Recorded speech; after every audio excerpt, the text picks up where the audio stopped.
조선해양 경영론 첫 번째 과제에 대한 설명을 드리도록 하겠습니다. 네, 우선 조선해양 경영론 첫 번째 과제는 벌크선의 신조선 수요 예측에 대한 과제가 되겠습니다. 일단 목표 선종은 벌크선이고 대상으로 하는 목표 화물은 철광석, 석탄, 곡물이 되겠습니다. 이제 아래 보이시는 왼쪽의 복잡한 그림은 벌크선의 신조 수요 예측을 위한 시스템 역학 모델입니다. 즉 시스템 다이나믹스 모델입니다. 네, 시스템 다이나믹스란 각 구성 요소들 사이의 순환적 인과관계와 피드백을 강조하고 있습니다. 구하고자 하는 그런 변수들의 정확한 값을 구하기보다는 변수가 시간의 흐름에 따라서 어떠한 변화 경향을 갖는지를 주로 살펴보게 됩니다.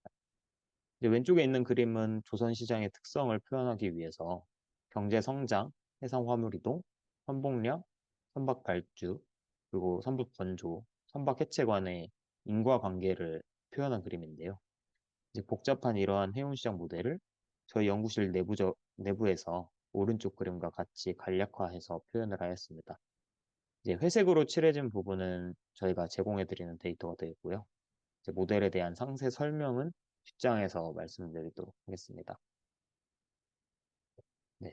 앞서 말씀드렸던 해운시장 모델과 그 과제에 포함되는 작업들에 대한 자세한 설명을 드리도록 하겠습니다. 첫 번째로 주어지는 데이터는 세계 GDP 데이터입니다.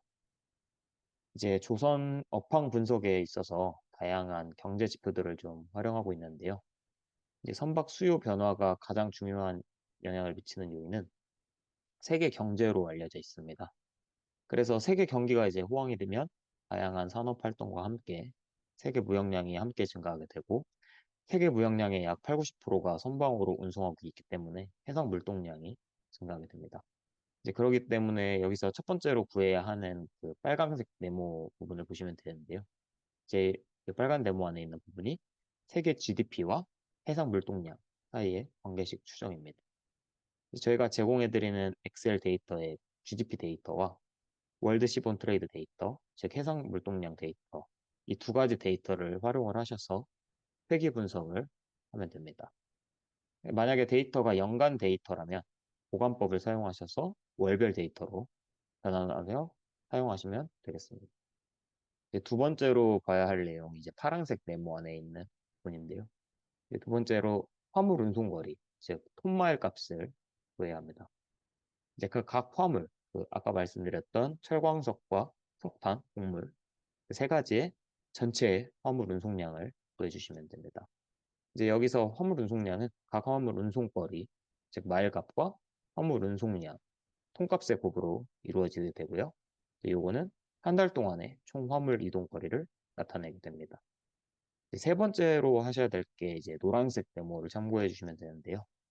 이제 세 번째 네모 같은 경우에는 앞서서 구해진 그 벌크선의 화물 이동 거리, 톤마일 값을 벌크선의 선봉량, 통값으로 나누어서 이제 마일 값인 벌크선의 총 운항 거리를 구하면 되겠습니다.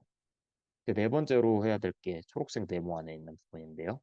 이제 앞서서 구해주신 벌크선의 총 운항 거리와 저희가 제공해드리는 벌크선의 발주량 데이터 사이의 관계식을 찾는 것이 네 번째 작업이 되겠습니다. 네, 앞서 말씀드렸던 1에서부터 4까지의 그 내용이 1번에 해당되는 내용이고요.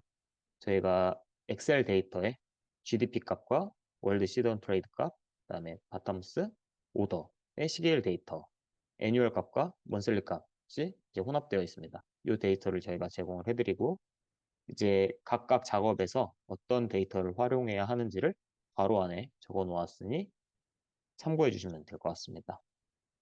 네, 두 번째로 이제 데이터 처리에 대해서는 함수 형태라든지 뭐 2차나 지수 등의 그런 원하시는 형태를 택하셔서 피팅을 진행해 주시면 되고요.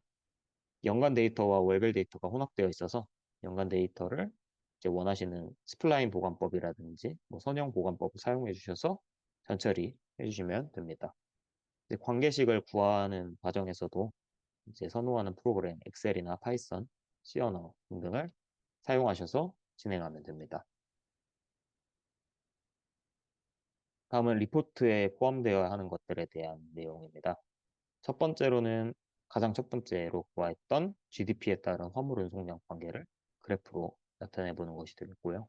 두 번째로는 진행해야 하는 1부터 4까지의 내용을 통해서 벌크선 총 운항 거리에 따른 발주량의 회기식을 추정하면 됩니다.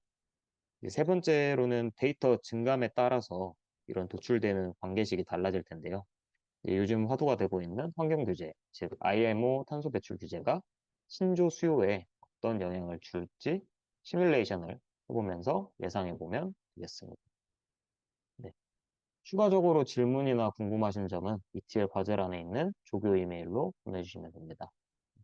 이상으로 과제 설명을 마치겠습니다.